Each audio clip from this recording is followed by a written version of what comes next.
Miss হবে না আপনার পছন্দের টিভি শো, দেখুন জি5 অ্যাপে একদম ফ্রি।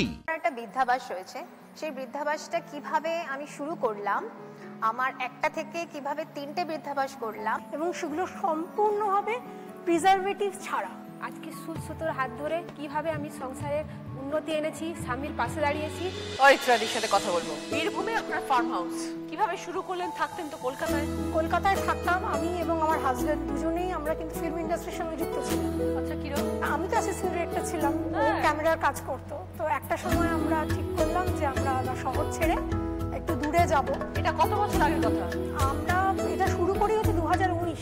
আর আরেকটা জিনিস আমার মনে হলো যে শহরের মানুষের কাছে ভেজালহীন খাদ্যদ্রব্য পৌঁছে দেওয়া, এটা শহরের মানুষরা পান না। আর আরেকটা জিনিস হচ্ছে গ্রামে কর্মসংস্থান। একটা গ্রামের ছেলে বা একটা গ্রামের মেয়ে কেন তাকে গ্রামের বাইরে বেরিয়ে শহরে এসে কাজ করতে হবে? এটা আমাদের খুব হন করতাম। প্যাসেঞ্জারের পাহাড়টা দেখা যাচ্ছে, সেটা আমার কাছে খুব জমি থেকে পাহাড় দেখা যাচ্ছে, তাহলে এই জমিটাই কিনবো। তো সেটা কিনেছি। ছেলে মেয়ে? ছেলে সাইকোলজি নিয়ে মাস্টার্স করছে সেন্ট জেভিয়ার্সে। মায়ের কাছে থাকে কলকাতায়। আচ্ছা, তো কতটা জমি নিলেন? 17 বিঘা। কি বলেন? এটা আমাদের কাছে একটা বিরাট চ্যালেঞ্জ। এই যে চাষ করে জমি থেকে যে আয় করা যায়, সেটা আমরা ওখানকার লোকেদেরও বোঝাতে চাই, সবাইকে এটা আমরা জানাতে চাই যে এটা করে করা যায় কিছু। তা ওখানে জমিটা নিলেন, থাকলেন কোথায়?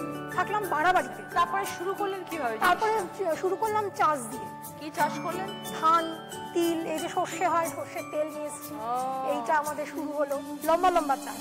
তারপর সবজি চাষ করেছিল না। কলকাতার মেয়ে, আপনি ওখানে গিয়ে চাষ? আমার স্বামী 7 কিলোমিটার সাইকেল চালাতো প্রতিদিন। সাইকেল চালিয়ে যদি জমিতে যেত, সারাদিন কাজ করতো, তারপর ফিরতো। তারপরে আমরা নিলাম, দিয়ে একটা ছোট্ট বাড়ি করলাম, আমরা বাড়ি করে তার গরু ওই জমির মধ্যেই? ওই জমির মধ্যে। আচ্ছা, ওইখানে এখন আমার 4টে গরু, তাদের বাছুররা রয়েছে, তাদের একটা হ্যাপি ফ্যামিলি, হাঁস রয়েছে, মুরগি রয়েছে। আমরা খুব ভালো থাকি ওখানে। একটা আমাদের গেরস্ত বাড়ি বলতে আমরা যা বুঝলাম। এগুলো প্রথম কথা, এগুলো সব বানিয়েছেন কিন্তু আমার স্বামী। তো ও বললো যে বাড়িতে গরু আছে, কাছে ঘি করবো, নিজেরা কেন আমরা বাইরে ঘি খাবো, ঘি করবো, মাখন করবো। এগুলো তো শিখতে হলো কিভাবে হয়, কিভাবে তেল। ছোটবেলাটা খানিকটা কেটেছে এইভাবে আর কি, ওইগুলো দেখেছে, সেইগুলো দেখে দেখে শিখলো। শিখে শিখে আমাদের জন্যই করতাম। তারপর যেমন হয় ফেসবুকে একটু একটু দিতে থাকলাম, তারপর পরিচিতরা বলে তাহলে আমাদেরও পাঠাও। এই করে দিদি এখন আমাকে মাসে 2বার করে আসতে হয় কলকাতা। আচ্ছা, মানে সব জায়গায় দিতে হয়? হ্যাঁ হ্যাঁ, আমরা আসি, এসে আমরা বাড়ি বাড়ি পৌঁছে দিই, যে যারা যারা অর্ডার দেয়। কত বানান তাহলে? অনেক বানাই না, মানে দুজনে বানান না অনেক লোকজন আছে? না, লোক কিন্তু বাসন মাজা ছাড়া কিছু করে না। তাহলে এটাই এখন আপনাদের আয়ের উৎস? আমাদের এখন আয়ের উৎস। আমরা চেষ্টা করছি এটাকে আরো সুন্দর করে যাতে করা যায়, আরো মানুষের কাছে যাতে পৌঁছে দিতে পারি। কিছু নাম দিয়েছেন?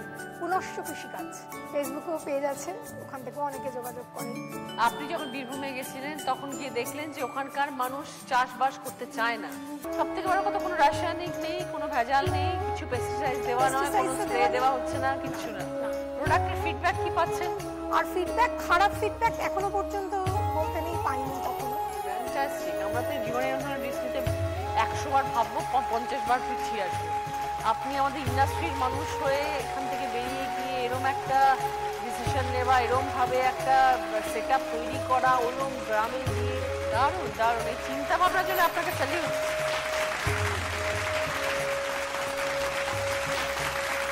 খুব ভালো থাকবেন অরিত্রাদি। খুব ভালো লাগলো কথা বলে, পরিচয় হয়ে অনেক কিছু আরো একবার শিখলাম। এই মঞ্চেতে প্রতি মুহূর্তে শিখছি, নিজেকে আরো সমৃদ্ধ করছি। আজকে আরো একবার শিখলাম আপনার কাছ থেকে। ভালো থাকবেন অরিত্রাদি, খুব ভালো লাগলো পরিচয় হয়ে। সুদেশনা, 3টে বৃদ্ধাবাসের দায়িত্ব তোমার উপরে, এই ভাবনা কিভাবে শুরু হলো? আমি বরাবরই খুব স্ব-ইচ্ছা এবং নিজে কিছু করবো বলে একটা ভাবনা ছিলই বরাবর। তো আমি 2019-এ আমি একটা বৃদ্ধাবাসে জয়েন করি। কিছু মানুষ ছেড়ে দিলাম, দেওয়ার পরে আমরা কিছু দিন এটাকে নিয়ে দৌড়াদৌড়ি, মানে একটা ওল্ড এজ হোম খুলতে গেলে তার কি কি জমি দরকার, জায়গা দরকার, এবং আমি যে খুলে দেবো আমাকে কেউ বিশ্বাস করবে, কেন রেজিস্টার্ড কিনা, আমি যে খুলছি তার একটা কাগজপত্র ঠিকঠাক আছে কিনা সেটাকে দেখা। বাড়ি শুধু নিলে হবে না, বাড়ির ভেতরে কি আছে সেই বাড়ি খোঁজা, মানে একটা চ্যালেঞ্জিং ছিল যে আমরা দেখাবো। প্রথমে একটা ছোট বাড়ি নিয়ে আমি শুরু করি, রথতলার একদম বিটি রোডের ওপরে। তারপরে পোস্টারিং, লিফলেটিং, ব্যানার, সেগুলো দিতে শুরু করলাম। আস্তে আস্তে লোক আমাকে আরো জানতে শুরু করলো। 3 মাস 4 মাসের মধ্যে 2জন এসছে, আমার প্রথম ভোটার 2জন থেকে আমি সেটা আস্তে আস্তে এখন আমার 65। তো তুমি যখন প্রথম কাজটা শুরু করেছিলে, হ্যাঁ, তখন তো তুমি ভেবেছিলে যে নতুন রকমের একটা ফ্যাসিলিটি দেবে, হ্যাঁ, এই সুযোগ সুবিধা আগে তুমি কখনো পাওনি যেখানে তুমি কাজ করছো। হ্যাঁ হ্যাঁ হ্যাঁ। তো এখানে তুমি এখন কি কি আমার ফেসিলিটিস বলতে আমার বৃদ্ধাবাসের নামটা এবার বলি। আমার বৃদ্ধাবাসের নাম হচ্ছে স্বপ্নদিয়া দ্য সিনিয়র লিভিং। এটা কোথায়? এটা হচ্ছে বহনগর ঘোষপাড়ায় একটা ইউনিট, একটা হচ্ছে সিথিমোড় সাউথ সিটি, একটা হচ্ছে মধ্যমগ্রাম ব্রাঞ্চ। আমার বর্তমানে 3টে ব্রাঞ্চ। আমরা fooding, lodging, laundry and medical. মেডিকেলে বেশি ইম্পর্টেন্ট দিচ্ছে এই কারণেই, কারণ বয়স্ক মানুষের এটা বিশেষ প্রয়োজন আছে।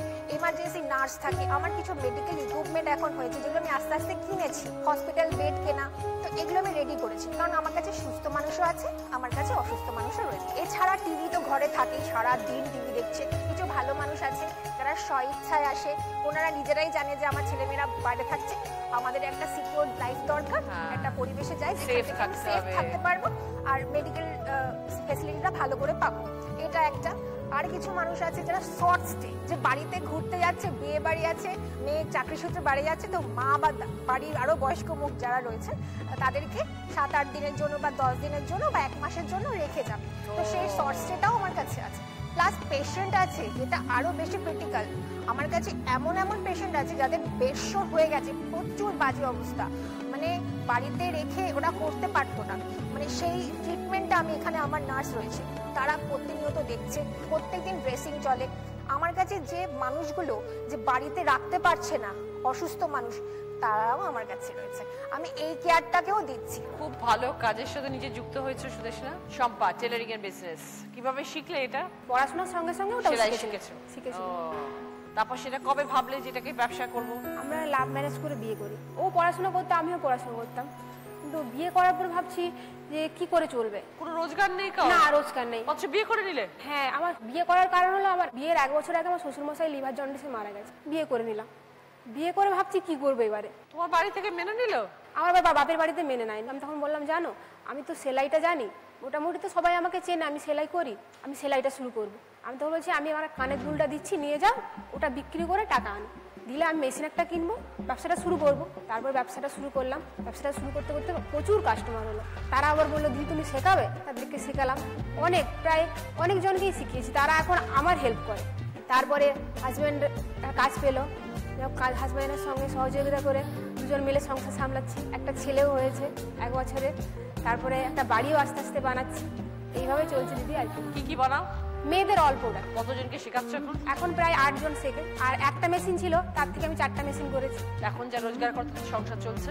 হ্যাঁ, মোটামুটি ভালো। শাশুড়ি কেমন আছে? শাশুড়ি এখন ভালো আছে। কোনো রোজগার ছিল না সংসারে, সেই সংসারে আজকে তুমি নিজের পরিশ্রম করে আজকে এই জায়গায় পৌঁছেছো। হ্যাঁ, এখন সংসারে কি কি দায়িত্ব নিয়েছো? সব দায়িত্বই আমার, মানে বাজার হাট, মানে ও তো সকালবেলায় বেরিয়ে যায় 9টার সময়, রাত্রি আসে প্রায় 8:30 9টা বেজে যায়। খুব ভালো থেকো শম্পা, মেয়েরা এখন সব পারে, ইচ্ছে থাকতে হবে। হ্যাঁ হ্যাঁ হ্যাঁ, নিজের গুণটাকে নিয়ে তুমি কি সুন্দর এগিয়ে নিয়ে যাচ্ছ নিজের জীবন নিয়ে। খুব ভালো থেকো শম্পা, অনেক শুভেচ্ছা রইলো, এইভাবেই জীবন এগিয়ে যাও, অনেক বড় হও। জি5 ডাউনলোড করুন আর সব এপিসোড দেখুন একদম ফ্রি।